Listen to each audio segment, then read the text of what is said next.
News వివిధ దినపత్రికల్లో ఏ వార్తలు ప్రధాన అంశాలుగా నిలిచే వార్తల విశ్లేషణలో చూద్దాం. ముందుగా సాక్షి దినపత్రికలో ఉన్నటువంటి ప్రధాన వార్తలను చూసినట్లయితే పుతిన్కు ఘన స్వాగతం, ఎయిర్పోర్టుకు స్వయంగా వచ్చిన ప్రధాని నరేంద్ర మోదీ అధికార నివాసానికి ఒకే కారులో వెళ్లిన ఇరువురు నేతలు, రష్యా అధినేతకు ప్రైవేటు విందు ఇచ్చిన ప్రధానమంత్రి. నేడు 23వ ఇండియా రష్యా సదస్సుకు హాజరు కానున్న పుతిన్ మోడీ కీలక ఒప్పందాలు కుదిరే అవకాశం ఉంది, ఎవరికి వ్యతిరేకం కాదు అంటూ పుతిన్ చెబుతున్నారు.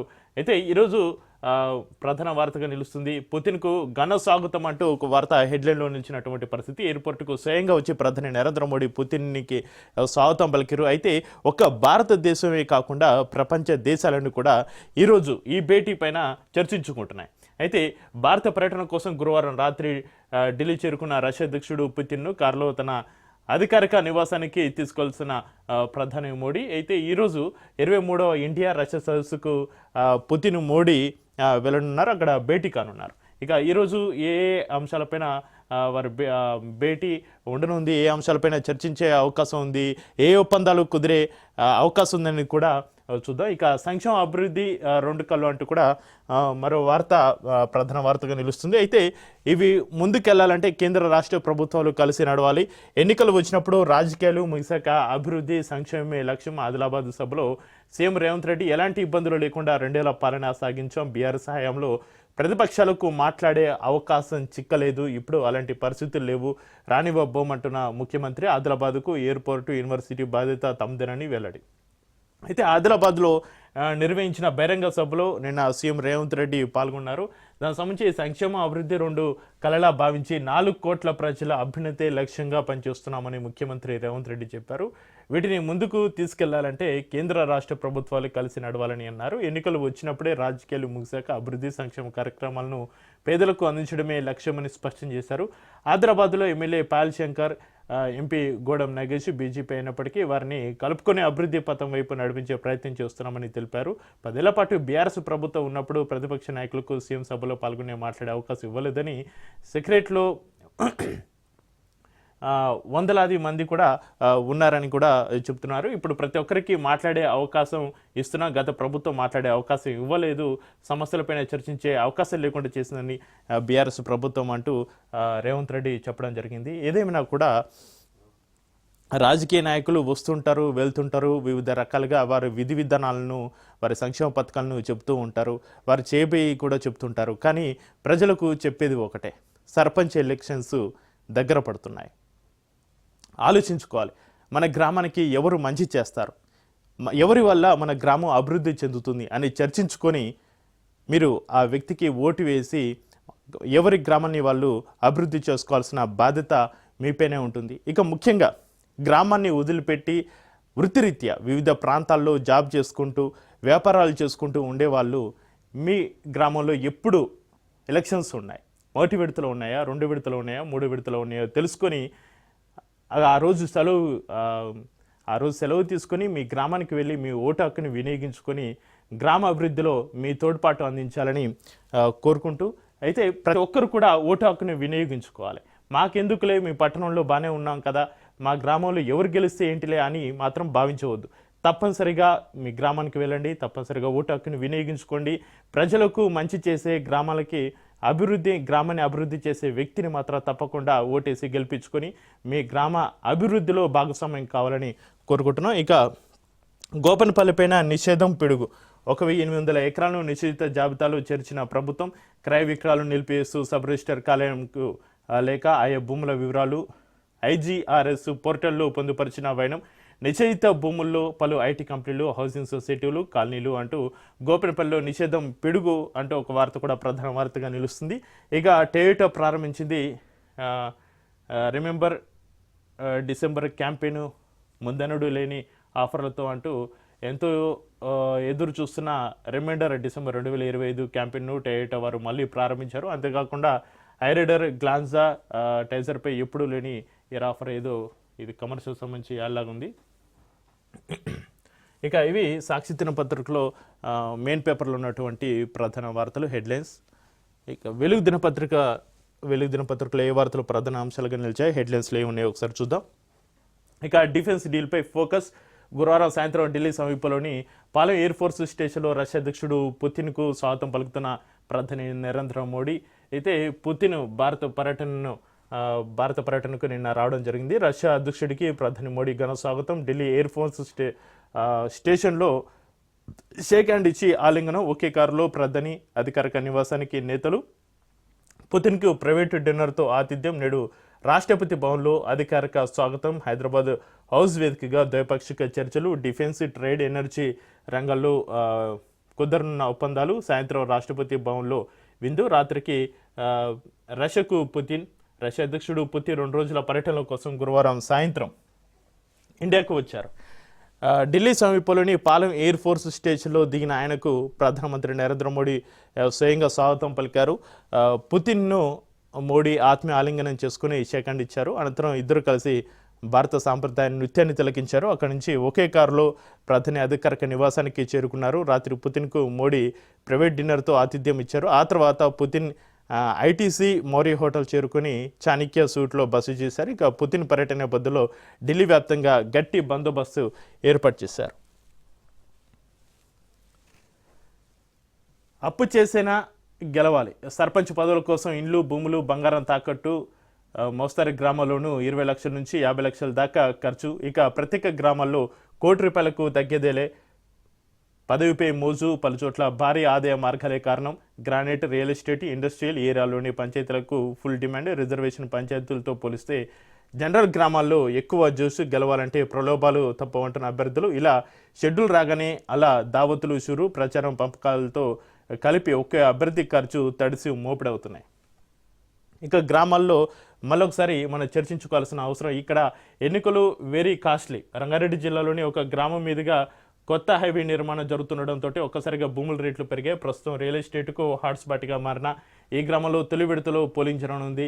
ఇక్కడ గతంలో ఒక సర్పంచ్ అభ్యర్థి గరిష్టంగా 5 లక్షలు ఖర్చు చేస్తే ఈసారి ఇప్పటికే 70 లక్షలు పెట్టినట్లు తెలిపాడు. మిగిలిన పోటీదారులదే ఇదే పరిస్థితి. గెలిచిన తర్వాత వచ్చే లేఅవుట్ పర్మిషన్లు, భవన నిర్మాణ అనుమతులతోటి పెట్టిన పెట్టుబడికి 4-5 రేట్లు తిరిగి రావడం ఖాయమనే ధీమాలో అభ్యర్థులు ఉన్నట్లుగా చర్చ జరుగుతుంది. ఔటర్ రింగ్ రోడ్డుకు కూతవేటు ధరలో ఉన్న ఒక గ్రామంలో వ్యవసాయ భూములన్నీ వెంచర్లుగా మారిపోయాయి. అందుకే ఇక్కడ పోటీలో ఉన్న అభ్యర్థులు ఏకంగా ₹1 వరకు ఖర్చు చేయడానికి వెనకడలేదు. గతంలో ఒక్క ఓటుకు 500 పంచారని, ఇప్పుడున్న పరిస్థితుల్లో 2000 నుంచి 3000 వరకు పంచాల్సిన పరిస్థితి ఉందని పోటీలో ఉన్న అభ్యర్థి ఒకరు వాపోతున్నటువంటి పరిస్థితి. అయితే సర్పంచులు ఎవరైతే అభ్యర్థులుగా నిలబడుతున్నారో ఎవరు ఎంత తాపిస్తున్నారు, ఎవరంతా తినిపిస్తున్నారు, ఎవరంతా ఓటుకి 2000 ఇస్తున్నారా, 3000 ఇస్తున్నారా, ఇవన్నీ పక్కకు పెట్టండి. ఎవరు నిజాయితీగా పనిచేస్తారు, ఎవరు ప్రభుత్వంతో పోరాడి గ్రామానికి కావలసిన నిధులు తీసుకొని వస్తారు, గ్రామ అభివృద్ధికి ఎవరు తోడ్పడతారో వాళ్ళని మీరు ఎన్నుకోవాలని కోరుకుంటూ, ఇక రాష్ట్రంలో సర్పంచ్ ఎన్నికలు చాలా కాస్ట్లీగా తయారయ్యాయి. ఒకప్పుడు సేవ మార్గంగా ఉండే సర్పంచ్గిరి ఇప్పుడు ప్రెస్టేజ్ ఇష్యూగా మారింది, ఆదాయ మార్గంగా మారింది. దీంతో అనేక గ్రామాల్లో అభ్యర్థులు ఎలాగైనా గెలవాలనే పంతంతో బరిలోకి దిగుతున్నారు. ఈ క్రమంలో లక్షలు ఖర్చు చేసేందుకు ముందుకు వస్తున్నారు. తమకున్న ఇండ్లు, వ్యవసాయ భూములు, ప్లాట్లు, చివరికి ఇల్లాలి ఒంటి మీద బంగారు నగలను సైతం బ్యాంకులో, ప్రైవేటు సంస్థలో తాకట్టు పెడుతున్నారు. అధిక వడ్డీలకు అప్పులు తెచ్చి మరీ ఎన్నికల్లో వెదజల్లేందుకు రెడీ అయ్యారు. షెడ్యూల్ వచ్చిన నాటి నుంచే గ్రామాల్లో ప్రలోభాలకు తెరలేపారు. ఓటర్లను ఆకట్టుకునేందుకు మందు, విందులతోటి దావతులు ఇస్తున్నారు. ఇక పోలింగ్ ముందు రోజు ఓటర్లకు పంపకాలు చేసేందుకు ఏర్పాట్లు చేసుకుంటున్నారు. గతంలో సర్పంచ్ ఎన్నికల ఖర్చు సహా మహా అయితే 5 లక్షల నుంచి 10 లక్షల లోపే ఉండేది. కానీ ఇప్పుడు సాధారణ గ్రామాల్లోనే 3 నుంచి 4 రేట్లు పెట్టేందుకు ముందుకు వస్తున్నారు. ఇక నగరాలు, పట్టణాల చుట్టూ ఉండే మేజర్ గ్రామ పంచాయతీలు, గ్రానైట్ క్వారీలు, రియల్ ఎస్టేట్ వెంచర్లు, భారీ పరిశ్రమలు ఉన్న గ్రామాల్లో అయితే ఒక అభ్యర్థి ₹1 పైగా ఖర్చు చేసేందుకు వెనకాడడం లేదట. ఇక 27,960 వార్డులకు 67,893 మంది పోటీ. పెద్ద సంఖ్యలో నామినేషన్ల ఉపసంహరణ. నల్గొండ జిల్లాలో అత్యధికంగా ములులో అత్యల్పంగా అభ్యర్థులు. తుది జాబితా విడుదల చేసిన ఎన్నికల సంఘం ఏకగ్రీవాలో 95% కాంగ్రెస్ మద్దతుదారులే. ఇక 395 సర్పంచ్ స్థానాలకు ఏకగ్రీవం. మొదటి విడతలో 3,836 సర్పంచ్ స్థానాలకు బరిలో 13,127 మంది. ఇక పంచాయతీ ఎన్నికల్లో అడ్డగోలు ఖర్చులొద్దు, వీలైనన్ని ఏకగ్రీవాలు చేసుకోండి, మంచోళ్ళనే ఎన్నుకున్నట్టు సీఎం రేవంత్ రెడ్డి చెబుతున్నారు. రాష్ట్ర అభివృద్ధికి ప్రతిపక్షాల సూచనలు తీసుకుంటున్నాం. గత పాలనలో ఇలాంటి పరిస్థితి లేదు, సెక్రటేరియట్కు వెళ్తే నన్ను నిర్బంధించారు, నాడు సీఎం సభలో ప్రతిపక్ష సభ్యులను మాట్లాడించే వాళ్ళే కాదు, మేము అందరికీ అవకాశం ఇస్తున్నాం, 10 ఏళ్ళు కేసీఆర్ దోచుకున్నాడు, ఆయన ఇంట్లో ఇప్పుడు అంతా పైసల పంచాయితీ.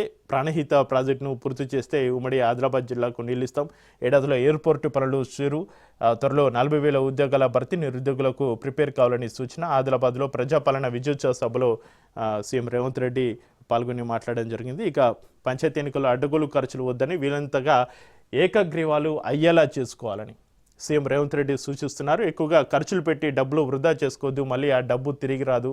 మనం గతంలో చూసాం, అధిక మొత్తంలో గ్రామాల్లో సర్పంచ్ ఎలక్షన్స్ వచ్చినప్పుడు అధిక మొత్తంలో ఖర్చులు చేసి అప్లాపాలే ఆత్మహత్యలు చేసుకున్న సందర్భాలు కూడా ఉన్నాయి. అయితే మంచాలను అభివృద్ధి చేసేటోళ్ళనే సర్పంచులుగా ఎన్నుకోవాలని ప్రజలను కోరారు. 10 ఏళ్ల అరాచక పాలనను ప్రజలు అంతమొందించి ప్రజాప్రభుత్వాన్ని తెచ్చుకున్నారు. సంక్షేమ అభివృద్ధి 2 కళ్ళలా భావించి మేము ముందుకు సాగుతున్నామని తెలిపారు. రాష్ట్ర అభివృద్ధికి కోసం ప్రతిపక్ష సలహాలు సూచనలు కూడా తీసుకుంటున్నామని, గత పాలనలో ఇలాంటి పరిస్థితి ఉండేది కాదని, నాడు సీఎం సభలో ప్రతిపక్ష సభలను మాట్లాడించే వాళ్ళు కాదని పేర్కొన్నారు. గురువారం ఆదిలాబాద్ జిల్లా కేంద్రంలోని ఇందిరా ప్రియదర్శిని గ్రౌండ్లో ఏర్పాటు చేసిన ప్రజాపాలన విజయోత్సవ సభలో సీఎం రేవంత్ రెడ్డి పాల్గొన్నారు. 26.45 కోట్ల అభివృద్ధి పనులకు శిలాఫలకాన్ని ఆవిష్కరించారు. అనంతరం సభలో ఆయన మాట్లాడారు. ఇక ఇంద్రవెల్లిలో యూనివర్సిటీ, ఆదిలాబాద్కు యూనివర్సిటీ ఇచ్చే బాధ్యత తమపై ఉందని, ఉమ్మడి జిల్లాలో ఇంద్రవెల్లిలో ఏర్పాటు చేస్తే బెటర్ అని తన మనసుకు అనిపిస్తుందని, దానికి కొమరం భీమాని పెట్టుకుంటే బాగుంటుందని సీఎం రేవంత్ రెడ్డి అన్నారు. అది తన సూచన మాత్రమేనని, ఇక్కడ నేతలు సమన్వయం చేసుకుని యూనివర్సిటీ ఎక్కడ పెడితే బాగుంటుందో చెప్పాలని ఆయన కోరారు. 10 ఏళ్ల బీఆర్ఎస్ పాలనలో నిరుద్యోగులకు ఉద్యోగాలు రాలేదు, కానీ వాళ్ళ ఇంట్లో మాత్రమే వచ్చాయని సీఎం రేవంత్ రెడ్డి అన్నారు.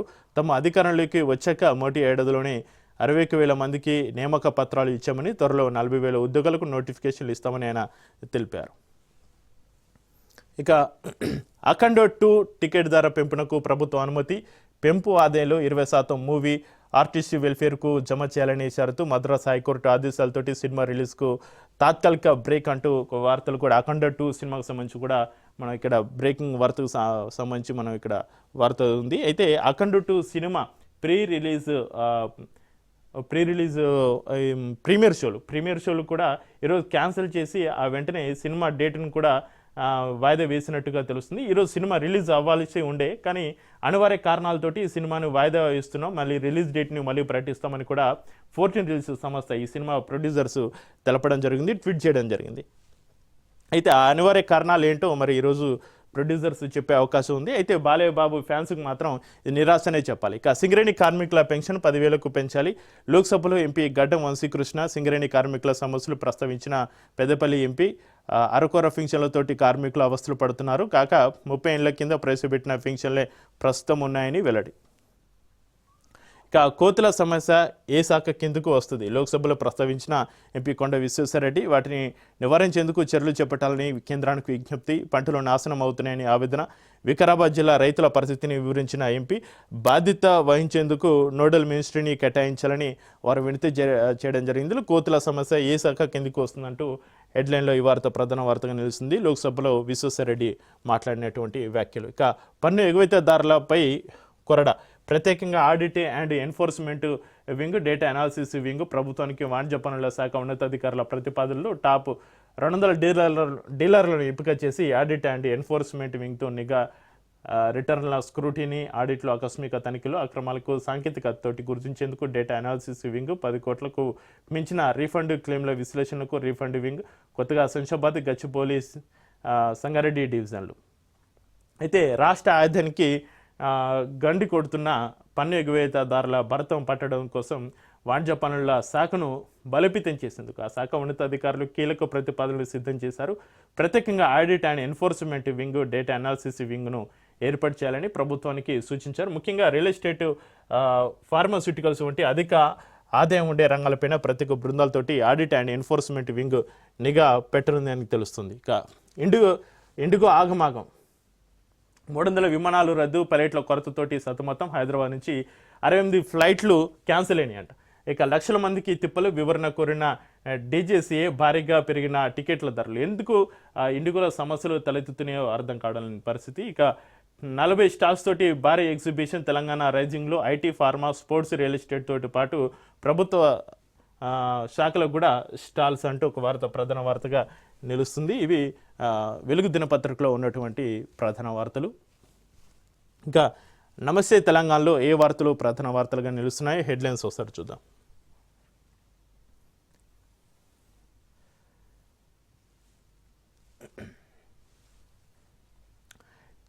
హిల్టులో కొంటే పల్టీనే, అధికారంలోకి రాగానే పాలసీ రద్దు, ఆ భూములు వెనక్కి అంటూ కేటీఆర్ వ్యాఖ్యలకు సంబంధించి వార్త ప్రధాన వార్తగా హెడ్లైన్లో నిలుస్తుంది. నమస్తే తెలంగాణలో పాలసీ రద్దుకు అవసరమైతే ప్రత్యేక చట్టం తెస్తాం, పారిశ్రామిక వేత్తలు ఎవరు ఆ భూములు కొనొద్దు, అత్యాశకు పోతే మున్ముందు నష్టపోయేది వారే, లక్షలాది కార్మికులను రోడ్డున పడేసే కుట్ర, హిల్టు అనుమతుల రేవంత్ రెడ్డి కాదు, అవినీతి ఆనకొండ అఖిలపక్షం రౌండ్ టేబుల్ సమావేశాలు పెడతాం, జిడిమేట్ల పారిశ్రామిక వాడ పర్యటనలో కేటీఆర్, అమరావతికి పరిశ్రమలను తరలించే కుట్ర, ప్రభుత్వ భూములు అమ్మితే ఊరుకోమంటున్నారు గంగుల, సీఎం దందాల కోసమే పాలసీ తలసాని, వేల మంది ఉపాధిపై దెబ్బ కొట్టే హిల్ట్ సబిత, కార్మికులను రోడ్డున పడేస్తారా అంటూ మల్లారెడ్డి, ఢిల్లీకి మూటలు పంపేందుకే పాలసీ అంటూ దేశపతి శ్రీనివాస్ మాట్లాడుతున్నటువంటి పరిస్థితి. ఇక పారిశ్రామిక వాడల్లో బీఆర్ఎస్ పర్యటన, ఇక బీఆర్ఎస్ ప్రభుత్వం రాగానే హిల్ట్ పాలసీని రద్దు చేస్తామని, అవసరమైతే దీనికోసం ఒక చట్టాన్ని కూడా తీసుకొస్తామని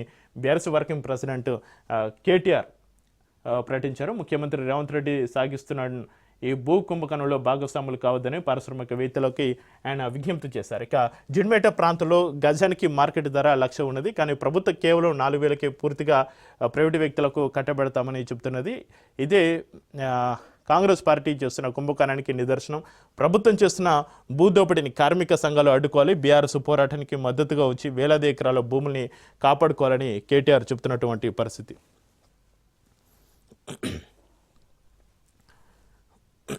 అయితే ఈరోజు ప్రధాన వార్తగా నిలుస్తున్నటువంటి వార్త, రష్యా నుంచి భారత్ చమురు కొనుగోలు చేస్తుండడం పైన అమెరికా అధ్యక్షుడు ట్రంప్ చేస్తున్న విమర్శలను రష్యా అధ్యక్షుడు వ్లాదిమిర్ పుతిన్ తిప్పికొట్టారు. అమెరికాది ఒప్పు, భారత్ తప్ప. 2 రోజుల పర్యటనకు భారత్కు రష్యా అధ్యక్షుడు ప్రధాని మోడీ సాదర స్వాగతం, ప్రైవేటు విందు. నేడు ఇరు దేశాల నేతల ద్వైపాక్షిక చర్చలైతే ఈరోజు జరగనున్నాయి.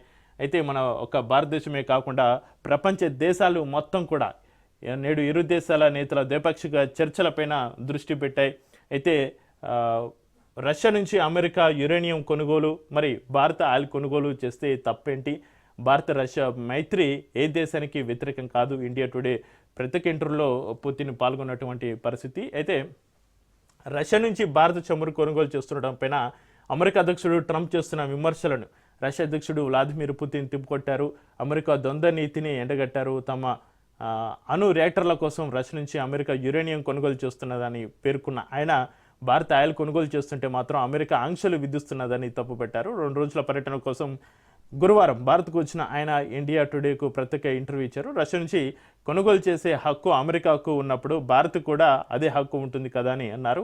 ఈ అంశంపైన ట్రంప్తో చర్చించనున్నట్టు తెలిపారు. ఇక అమెరికాకు మా నుంచి ఇంధనం కొనుగోలు చేసే హక్కు ఉన్నప్పుడు భారత హక్కును ఎందుకు హరించాలని ఆయన ప్రశ్నించారు. ప్రస్తుతం భారత్తో ఉన్న ఇంధన సహకారంతో ఎలాంటి మార్పు లేదని ఆయన తెలిపారు. ఇక భారత రష్యా కలయిక ఇతరులకు వ్యతిరేకం కాదు, భారత రష్యా మధ్య సహకారం మైత్రి ఏ దేశానికి వ్యతిరేకం కాదని పుతిన్ స్పష్టం చేస్తున్నటువంటి పరిస్థితి. ఇక తమ దేశం ప్రయోజనాల పరిరక్షణ మాత్రమే ఏకైక లక్ష్యమని వివరించారు. రష్యాతోటి భారత ఇంధన సంబంధాల గురించి మాట్లాడుతూ రష్యాతోటి భారతదేశ సన్నిహిత సంబంధాలను దృష్టిలో పెట్టుకుని అంతర్జాతీయ మార్కెట్లలో భారత పాత్ర పెరుగుతుండడం కొన్ని శక్తులకు ఇష్టం లేదని చెప్పారు. అందుకే ఆ శక్తులు కృత్రిమ అడ్డంకులు సృష్టిస్తూ రాజకీయ కారణాలతోటి భారతదేశ పలుకుబడిని కట్టడించాలని లక్ష్యంగా పెట్టుకున్నాయని చెప్పారు. రష్యాపై పాశ్చాత్య దేశాల ఆంక్షలను ప్రస్తావిస్తూ భారతదేశానికి తన దేశ ఇంధన సహకారం అత్యధికంగా ఎటువంటి ప్రభావం లేకుండా కొనసాగుతుందని తెలిపారు. బయటి శక్తుల నుంచి తమ ఒత్తిడిని ఎదుర్కొన్నప్పటికీ తాను కానీ పిఎం మోడీ కానీ వేరెవరికి వ్యతిరేకంగా పనిచేయడానికి తమ మధ్య సహకారాన్ని ఎన్నడూ ఉపయోగించుకోలేదన్నారు. అసలు ప్రమాదకారి నాటో అంటూ రక్షణ కోసం సొంతంగా నిర్ణయాలు తీసుకునే హక్కు అధికార ఉక్రెయిన్కు ఉన్నాయని పుతిన్ పునరుద్ఘాటించారు. అయితే పుతిన్కు రెడ్ కార్పెట్ స్వాగతం. 2 రోజుల అధికార పర్యటన నిమిత్తం గురువారం సాయంత్రం భారత్ చేరుకున్న రష్యా అధ్యక్షుడు పుతిన్కి ప్రధాని నరేంద్ర మోడీ సాదర స్వాగతం పలికారు. ఉక్రెయిన్ యుద్ధం ప్రారంభమైన తర్వాత మొదటిసారి దాదాపు 27 గంటల సందర్శన నిమిత్తం పుతిన్ న్యూఢిల్లీ చేరుకున్నారు. కళాకారుల బృందాలు సాంప్రదాయ నృత్యాల నడుమ విమానాశ్రయం వద్ద పుతిన్కి రెడ్ కార్పెట్ స్వాగతం పలికిన మోడీ ఆయనతోటి కరచలనం చేసి ఆలింగనం చేసుకున్నారు. ఇరు నాయకులు ప్రధాని అధికారిక నివాసానికి మోడీ కారులోనే ఇద్దరు కలిసి బయలుదేరి వెళ్లారు. భారత్ను సందర్శించిన తన మిత్రుడు అధ్యక్షుడు పుతిన్కు భారత్లో స్వాగతం పలుకుతున్నట్లు మోడీ తన సోషల్ మీడియా అకౌంట్లో పేర్కొన్నారు. నేడు రేపు తమ మధ్య జరగనున్న చర్చల కోసం ఆసక్తిగా ఎదురు చూస్తున్నట్లు ఆయన పేర్కొన్నారు.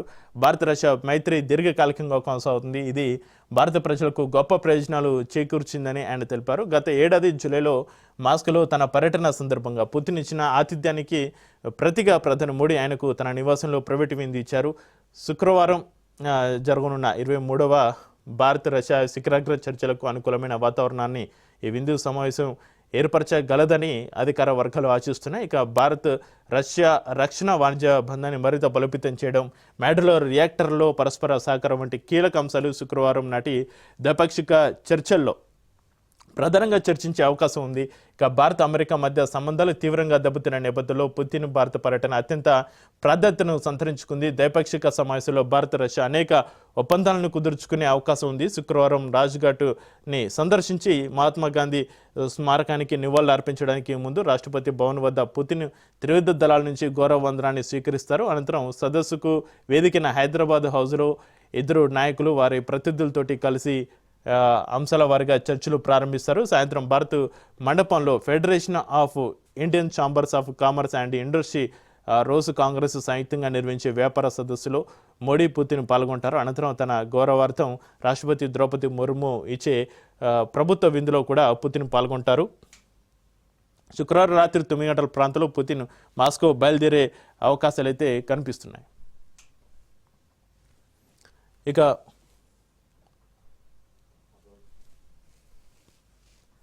సైలెంట్గా చేద్దామనుకుంటే ఎట్లా లీకింది. జీవో జారీకి ముందే వివరాలు బయటకు ఎట్లు పోతాయి.